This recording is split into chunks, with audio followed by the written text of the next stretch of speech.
하나님께서 어느 날 천사장들을 둘렀습니다. 그리고 천사장들에게 명하기를 너희가 세상에 내려가서 가장 아름답다고 여겨지는 것 한 가지씩 가지고 오느라고 세 사람을 보내었습니다. 하나님의 명을 받은 한 천사는 세상에 내려가서 첫눈에 딱 보는 순간 숙녀가 너무너무 아름답게 여겨졌습니다. 정말 숙녀들은 아름답습니다. 얼굴에 아무것도 다르지 않아도 얼마나 곱습니까? 윤기는 얼마나 띠치 납니까? 젊은 그 자체가 모든 것을 다 커버해 주기 때문입니다. 로댕의 손으로 만든 조각보다 하나님께서 친히 만든 숙녀는 살아있고 인치바이에 갈 필요가 없는 정말로 아름다운 옷내에다가 천사가 봐도 감탄스러워서 야, 이보다 더 아름다운 것은 없을 것이다. 이리하여 그 숙녀를 잘 간수하고 봉했습니다. 두 번째 천사는 정원에 피어있는 꽃을 보는 순간에 가장 아름답게 여겼습니다. 그래서 꽃을 꺾다가 그는 다시금 봉했습니다.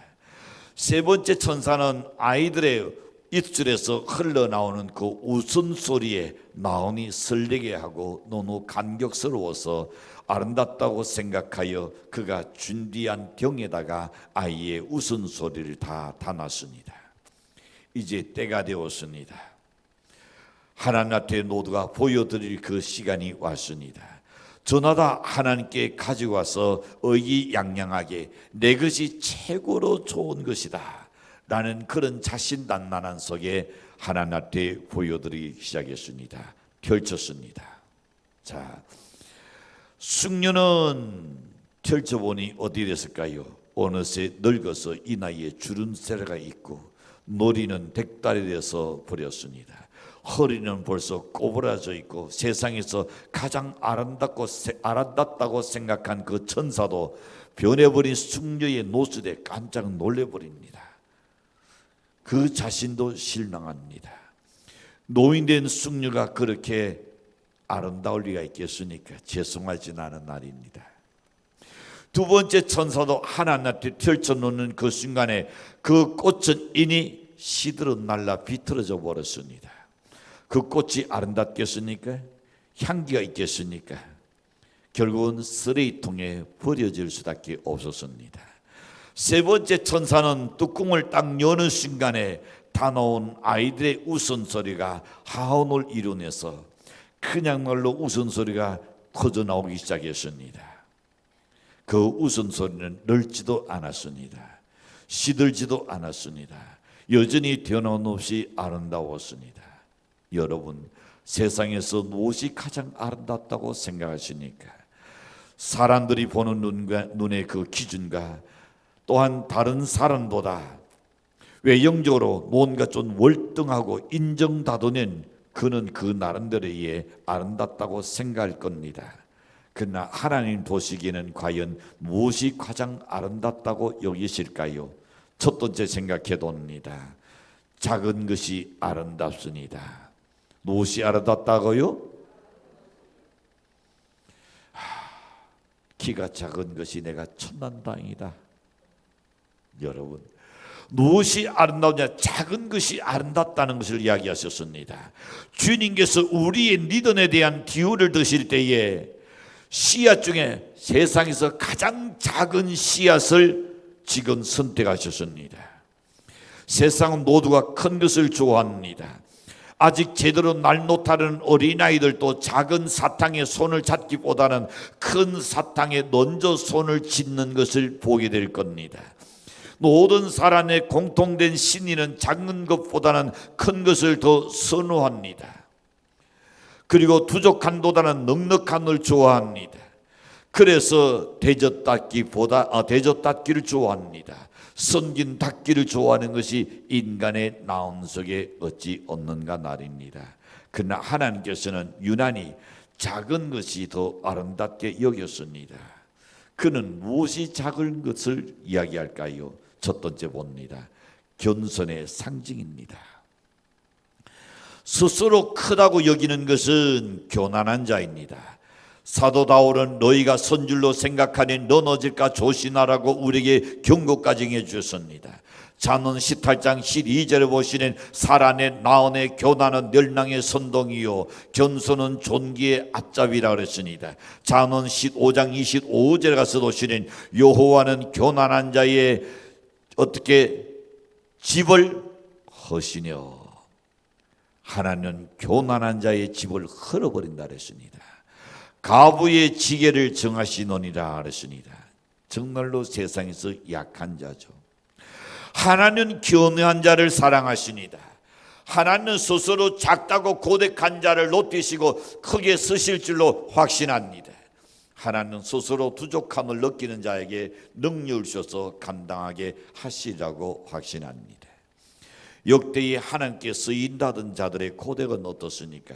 한결같이 스스로 작다고 여겨졌을 때에, 항상 자신의 부족을 하나님께 인정했을 때에 하나님은 그를 도우셔서 사용하신 것을 볼 수가 있습니다. 모세를 보십시오. 그는 다로의 궁에서 자랐습니다. 그는 공주의 아들아 칭함을 받고 자랐습니다. 40년간 학문을 닦은 사람입니다.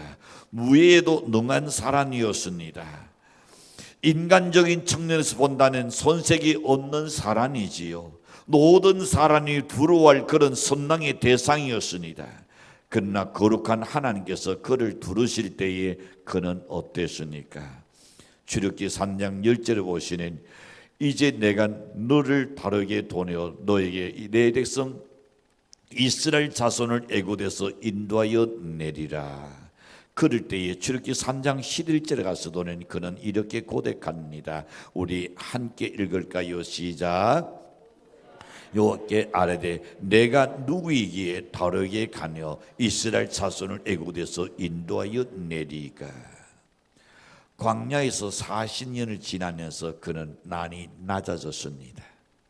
그는 난이 견해졌습니다. 그는 스스로가 생각할 때도 이제는 내가 아무것도 할 수 없는 연약한 존재라는 것을 그는 발견합니다. 그래서 출애굽기 4장 10절에서도 시는 이렇게 말합니다. 모세가 여호와께 아뢰되 오 주여 나는 본래 노하지 나를 잘하지 못하는 자니다. 주께서 주의 종에게 명령하신 후에도 역시 그러하니 나는 입이 떳떳하고 혀가 둔한 자니다. 그는 그의 젊은 패기가 있을 때를 생각하고 나이 지금 80됐을 때를 생각할 때에 자연적 그는 자신이 없었습니다.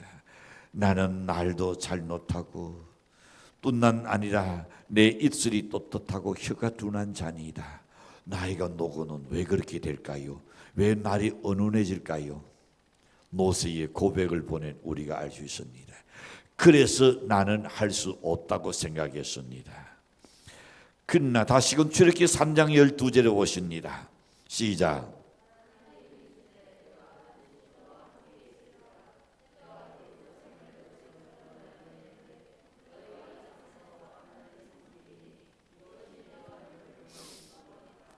하나님께서는 그가 할 수 있다고 생각할 때에 그를 부르지 않았습니다. 내가 무엇이든지 나는 자신 있다고 여겼을 때에 그때 하나님은 쓰지 않았습니다. 나는 입술이 뻣뻣하고 말도 못하고 내가 어찌 내가 바로 왕가 됐으며 내가 어찌 이 이스라엘 백성들 내가 인도할 수 있습니까? 내 나이가 지금 벌써 80인데요. 세상에서 모든 이제는 현장에서 물러나야 할 그 자리에 내가 어떻게 그걸 감당할 수 있겠냐 했으니 하나님께서 그때 말씀합니다. 하나님이 이르시되 내가 반드시 너와 함께 있으리라. 약하다고 느껴질 그때에 하나님이 함께 하십니다. 네가 내 그 백성을 애굽에서 인도하여 낸 후에 너희가 이 산에서 하나님을 섬기리니 이것이 내가 너를 보낸 증거니라. 자신이 용도자가 될 위인이 못된다고 하는 모세를, 말할 줄도 모르고 혀가 떳떳하다는 모세를 하나님은 이스라엘 민족 해당의 지도자로 삼으셨다 그랬습니다. 세상에는 보기 아름다운 씨앗들도 있습니다. 사람들의 눈에 잘 들어오는 큰 씨앗들도 있습니다. 하나는 그것을 뒤로 들지 않았습니다. 오늘 본문에 보니까요, 세상에서 제일 작은 겨자씨를 선택해서 뒤로하셨습니다. 하나는 말씀하셨습니다. 고린도서 1장 26절에서 도시는 이렇게 말씀합니다.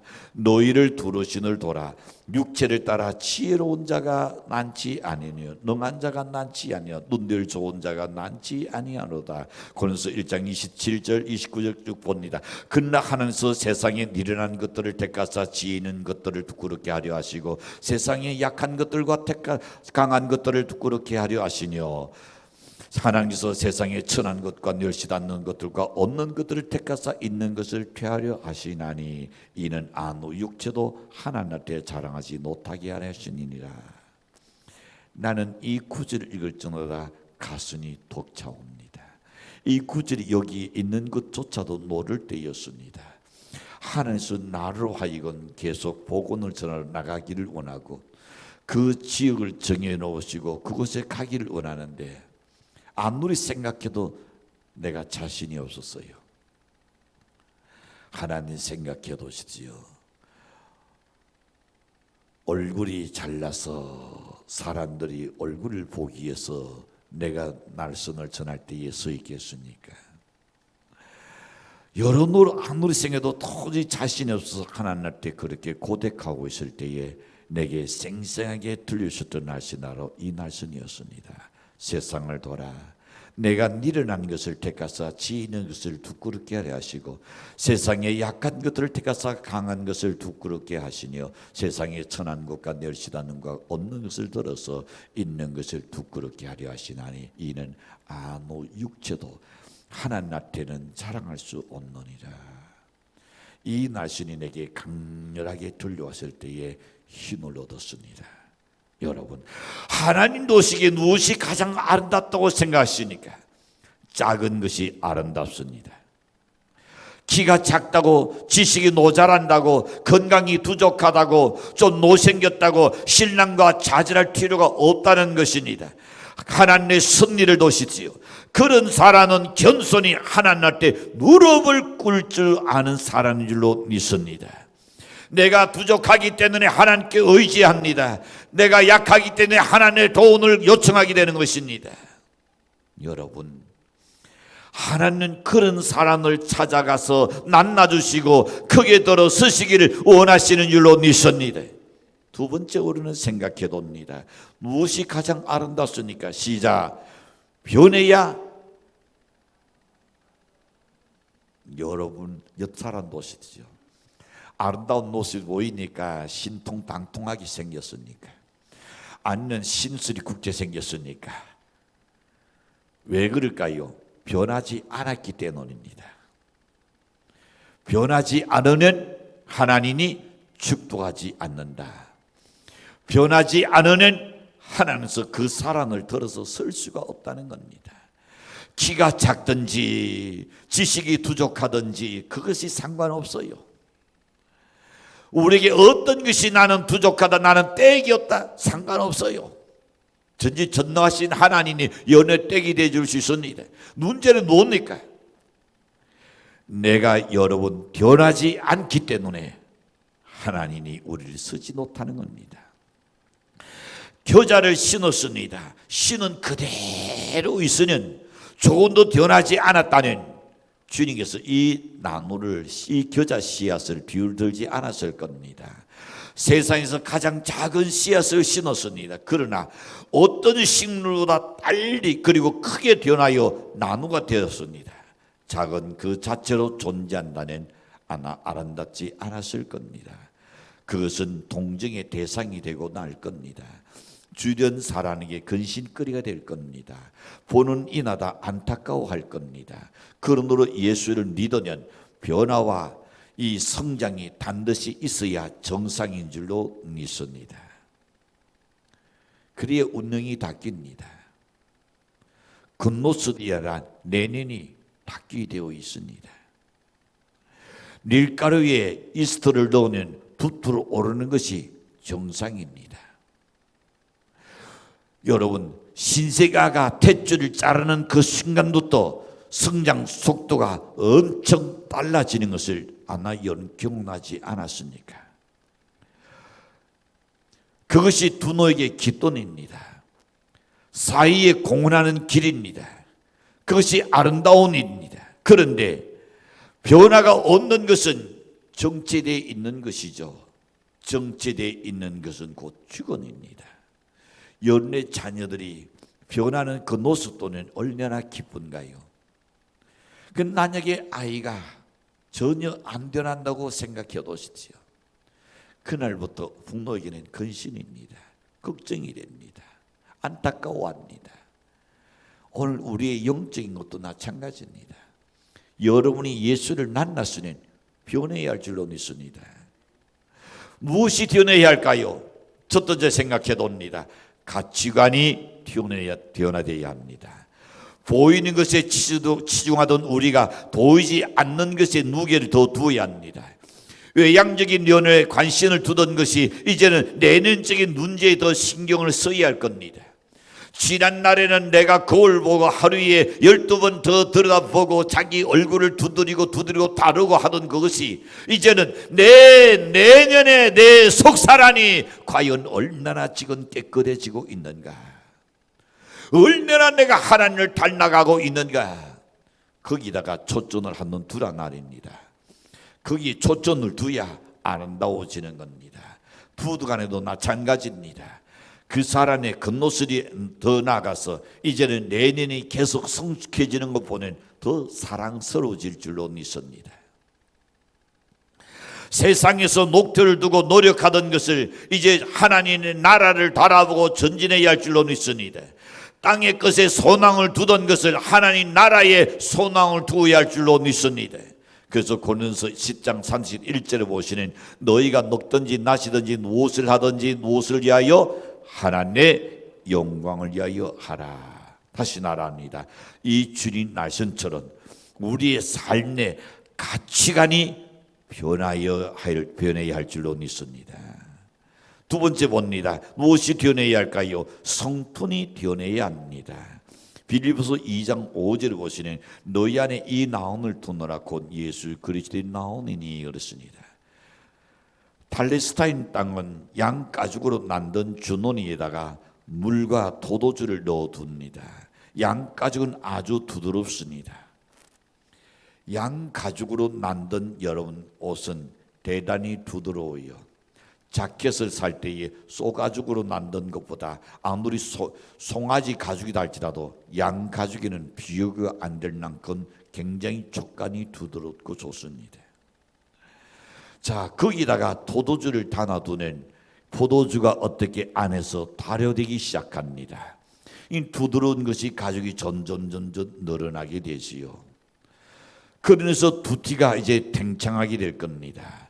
여기서 중요한 것은 새 양가죽 2대에다가 포도주를 넣으면 발효하는 만큼 얼마든지 거기에 낮춰서 늘어나게 되고 있습니다. 그래서 좋은 술을 만들어내는 겁니다. 그러나 헌 가죽 2대에 작년에 썼던 그 가죽 2대 안에다가 무엇이 들어있느냐는 아무리 깨끗이 세척한다 하더라도 양 가죽 안에 어떻게 세척할 수가 없어요. 무엇이 묻어 있느냐? 당분이 묻어 있습니다. 가죽이 당분이 묻어 있으니 자연적 딱딱해지기 시작합니다. 그런 가죽 2대에다가 새 술을 다 넣으면 탱창하지 못하게 되겠죠. 결국은 어떻게 터져버리려고 나는 겁니다. 그래서 술도 버리게 되고 가죽 2대도 버리게 되는 것입니다. 너무나 당연한 진리지만은 이 안에 예수님의 엄청난 숨겨진 교훈이 담겨 있습니다. 그렇습니다.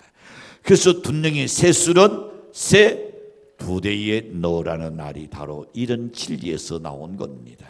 이 날은 하나님이 우리 안에서 새 일을 행하시고 새 역사를 하실 때에 옛것이 남아있는 딱딱한 그 그릇은 하나님 사용하지 않겠다는 겁니다. 그래서 우리의 옛 습관이 아직 있습니까? 옛 고질이 남아 있습니까? 옛 무언가 여러 성질이 아직 남아 있습니까? 그리고 과거의 경험이 하나님의 일과 새 역사를 방해해서 하나님의 뜻을 팽창하지 못하게끔 계속 나가버립니다. 드디어 어떻게 될까요? 그 그릇은 하나님 깨트려 쓰기 때문에 터져버릴 겁니다. 비참한 상황에 부딪히게 되는 것입니다. 어떤 이는 물질에 터지는 사람이 있습니다. 어떤 이는 친구의 대신을 해여 터지는 사람이 있습니다. 어떤 이는 자식 때문에 그야말로 속 터지는 일이 얼마나 또한 일어날까요? 어떤 이는 자신의 육체의 질병 때문에 다시금 또 터지는 사람도 있습니다. 그러나 하나님을 사랑하는 자 곧 그 뜻대로 부르심을 입은 자들에게는 모든 것이 합력하여 선을 이루신다고. 여러분, 이 터전을 통하여 우리는 새롭게 만들어지는 겁니다. 하나님은 우리에게 언제나 새 두대를 원하시는 줄로 믿습니다. 내일 새로운 나옴으로, 오늘 승가디의 찬양처럼 내일 새로워야 합니다. 내일 하루하루가 새로워져야 합니다. 자, 우리 주위에 변하지 않는 사람이 얼마나 많습니까? 굳어진 고질이 있습니다. 율법적인 고질이 있습니다. 자기 나름대로 지키는 전통이 있습니다. 그리고 자신의 성격이 있습니다. 자기 기질이 있습니다. 자기 혈기가 있습니다. 용서할 줄 모르는 강탁한 그 마음이 있습니다. 이런 것들이 모두 하나님의 역사를 우리가 맡고 당해하고 있다는 것을 우리 스스로가 알아야 합니다. 그렇다고 하면 하나님의 뜻이 그는 안 이루어지느냐? 아니요, 하나님의 뜻은 이룹니다. 역사가 여러분 어느 한 사람 때문에 지구가 정지하지는 않습니다. 계속 지구는 돕니다. 새 두대인 다른 사람을 통하여 하나님이 일하실 줄로 믿습니다. 팽창력, 그것은 곧 성도의 믿음의 분량이며 축복의 분량입니다. 하나님의 역사가 결코 중단될 수 없도록 우리는 깨끗하게 씻는 작업을 해야 할 줄로 믿습니다. 옛 것을 다 씻어내십시오. 옛 것을 버려야 합니다. 하나님 쓰시고자 하시는 분량만큼 부풀어 오를 수 있는 부드러운 마음을 가져야 할 줄로 믿습니다. 하나님은 우리에게 꿈만 주시는 하나님이 아니십니다. 그 대책까지 함께 주십니다. 오늘 하나님 앞에서 자신의 두대를 한번 확인해 보십시오. 내 두대가 과연 묵은 두대냐, 깨끗한 두대냐, 오늘 내 심령이 지려온 새로운 마음으로 인했느냐, 아니면 자다가 일어나서 와가지고 여기 지금 연속입니까? 왜 목사님 갑자기 그런 이야기 하실까요? 그런 사람이 지금 둘이가 있기 때문에 그래요. 네. 자, 우리는 생각해 봅니다. 옛부터 될 사람은 속 뜬잎부터 다르다고 했습니다.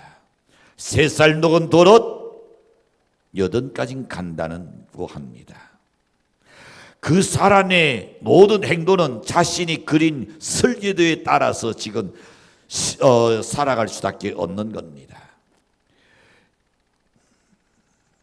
자, 오늘 우리는 정말로 하나님 앞에 변해야 할 일이 많습니다. 우리의 생각도 변해야 합니다. 사람이 무엇을 생각하냐에 따라서 자기 인생의 자화상을 그리게 됩니다. 여러분, 우리 학생들에게 나는 묻고 싶습니다. 여러분은 지금 뭘 생각하고 있습니까? 오늘의 즐거움만 생각합니까? 내 지금 절론에 지금 이 절론만 생각합니까? 연애 오늘에 생각하는 것이 내일의 연애 인생의 자화상을 설계도를 그리고 있는 겁니다. 여러분이 지금 현재 있지라는 미래를 향하여 내가 5년 후에 내가 10년 후에 나를 그리고 나를 생각하고 내 성장한 모습을 바라보고 산다면 연애 설계대로 되어지리라고 확신합니다. 그래서 우리는 내가 무엇을 생각하느냐 그대로 우리는 살아가는 겁니다.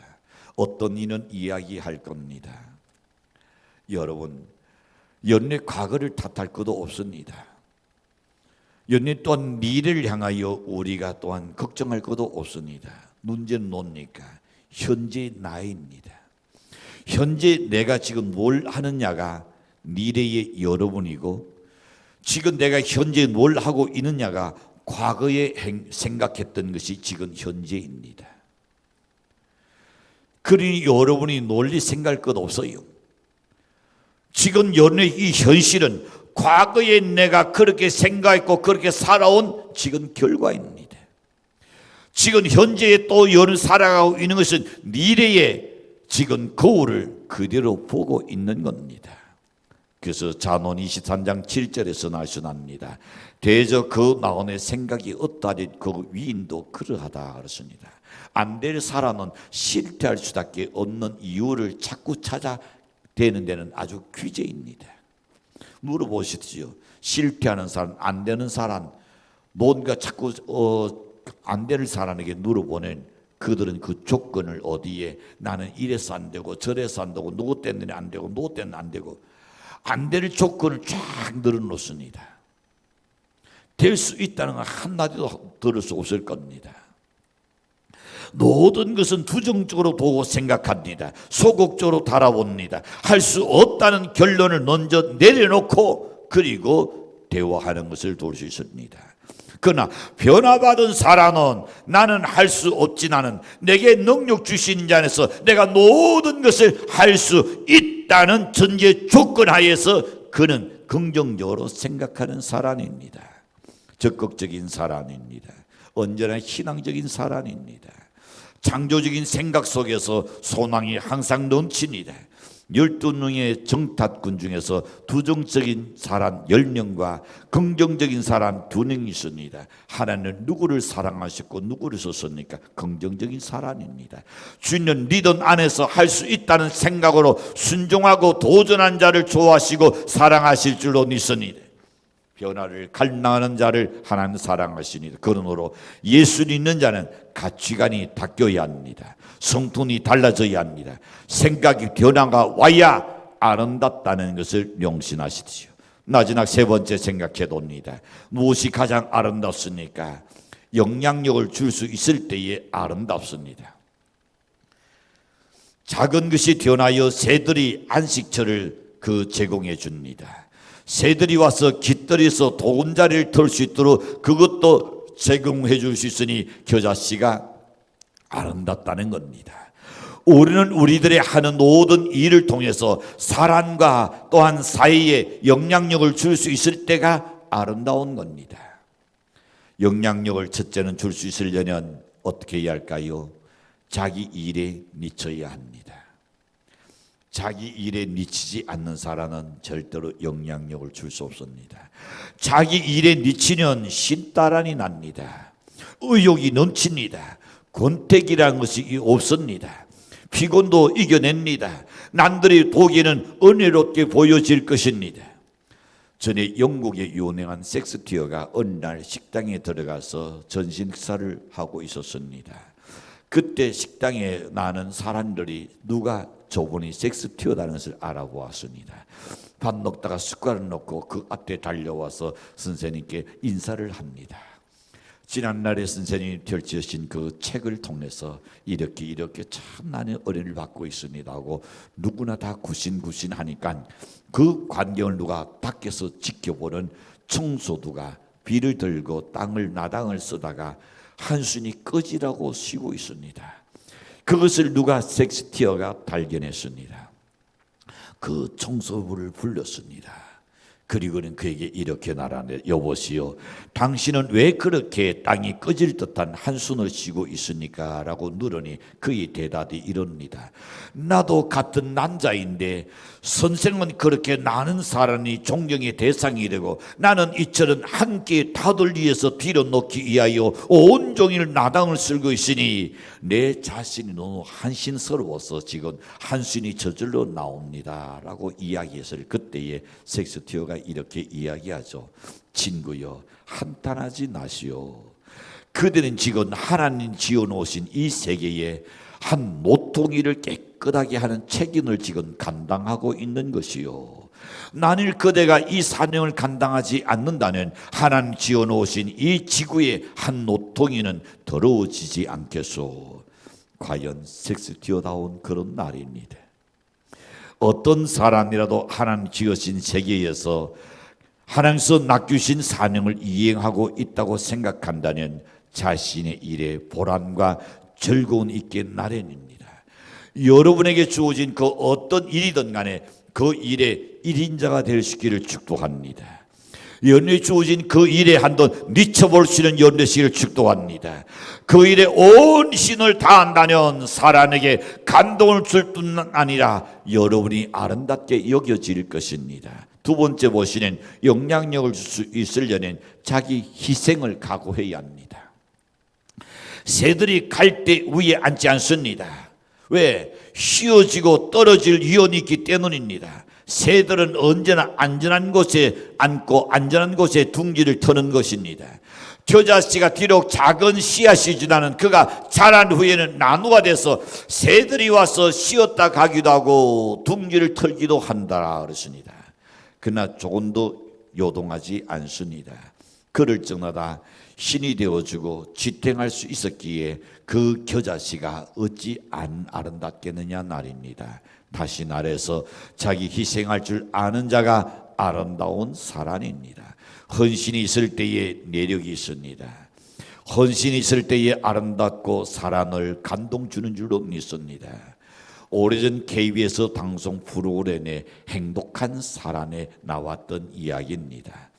남편은 세상을 일찍이 떠났습니다. 딸 하나 데리고 어렵게 사는 어머니가 분식점을 스낵 코너를 하고 있었습니다. 딸을 잘 키우기 위해서 그는 누더니 애를 쓰는데 고등학교 다니는 딸이 미술의 소질이 있다는 것을 발견하고 미술 학원에다 보냈습니다. 어느 날 분식점에서 일하다가 갑자기 비가 막 쏟아지는 겁니다. 장대비가 쏟아지고 있습니다. 어머니는 일하다가 깜짝 놀라서 시계를 쳐다보니 딸이 돌아올 그 시간이 다 되었습니다. 얼른 우산 2개를 챙기고 그리고 미술 학원을 향하여 달려갔습니다. 아무 생각 없이 가서 학원 문 앞에 서서 보니 일하던 차림으로 왔습니다. 아침 하늘을 걸쳤는데 옷이 날이 아닙니다. 밀가루가 더덕더덕 다 붙어 있습니다. 이런 모양을 하고 학원에 왔으니 이를 어쩌나. 아이를 보는 감성이 예민한 우리 아이가 친구들 보기 얼마나 부끄럽게 여길까. 그러나 이제는 어쩔 수 없이 입은 옷에 왔으니 흐를 수 없었습니다. 우산 2를 들고 천안 밑에서 지금 서 있습니다. 시간 되어서 2층에서 딸이 갑자기 얼굴을 내미는 순간에 엄마랑 마주쳤습니다. 엄마는 나 왔다고 우산 가져왔다고 반갑다고 손을 흔들었습니다. 엄마의 꼴이 날이 아니었어. 그런데 그 다음에 시간이 됐거나 내려오질 않아요.